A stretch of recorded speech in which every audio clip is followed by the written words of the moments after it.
Well, it's a very nice feeling, and I think the team can be very proud of this achievement if you consider that how many teams or big names have entered Formula One in the last 25 or 30 years and have vanished again. And we, being located in Switzerland, working out of Switzerland since the beginning, are still around.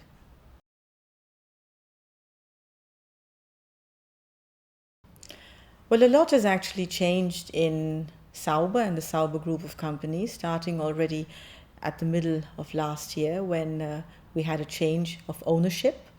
And for the first time, 100% owner in this way with Longbow Finance. And Longbow Finance got immediate stability into the team, starting, of course, with financial stability. But that's very important on how a team can work, that you then can start returning to a normal way within your companies, come back to your usual procedures, which of course takes time.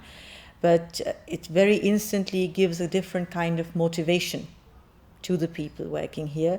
You get attractive for far more people to come because we have been hiring additional staff. So you see how we step by step are coming back to where we actually belong.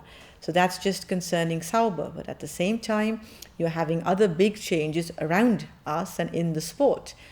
To start with, we have new rules coming up this new season, very big change on the chassis side, and at the same time a much bigger overarching change, which are also new owners of the sport.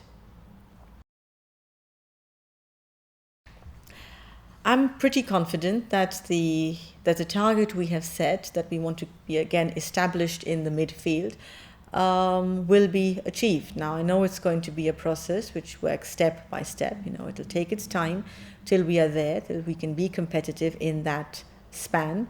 But we're getting there. We've set out our plan like that. We have the opportunities for that. We have the means for that. So now it's actually for us to deliver this.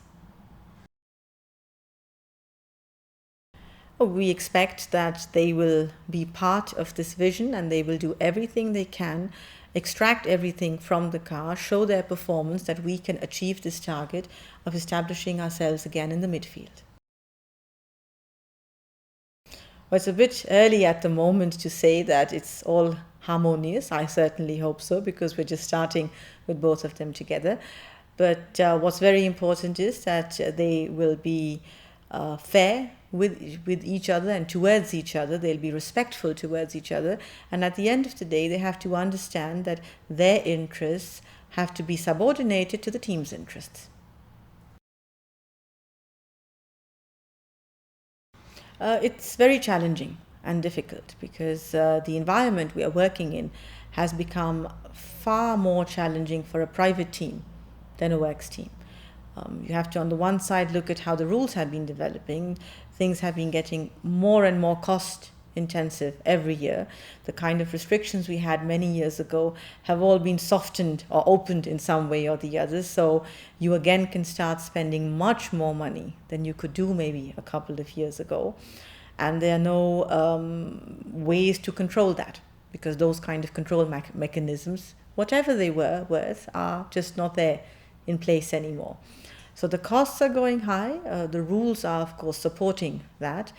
Then you have to see the overall environment, the economic environment we work in. Things have got a bit better over the years, but we are nowhere close to the times maybe 10, 15 years ago, if you look at what kind of sponsorships you could generate at that time. So that's a very different world out there. But yet the costs are much higher than 10, 15 years ago.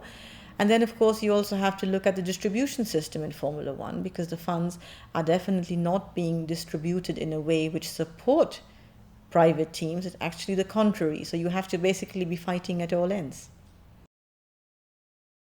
It's Sauber's fighting spirit. We've, especially the last few years, have been written off totally, which is a bit unfair actually towards the team, because you're talking here about 2, maximum 3 years out of a 45-year history, or a 25-year history for that matter, in Formula One. So you cannot really reduce the team just to these years. And yet we did not give up. We didn't bow down to certain pressures. We didn't get ourselves influenced by all kind of forces maybe around us, which were not always in the interest of the team. And we fought for our existence. We never gave up, and that differentiates us, I think, from others. This is a very important factor for who we are and how we see ourselves. And it also reflects how we believe in what we are doing, because we have started from Hinwil more than 45 years ago.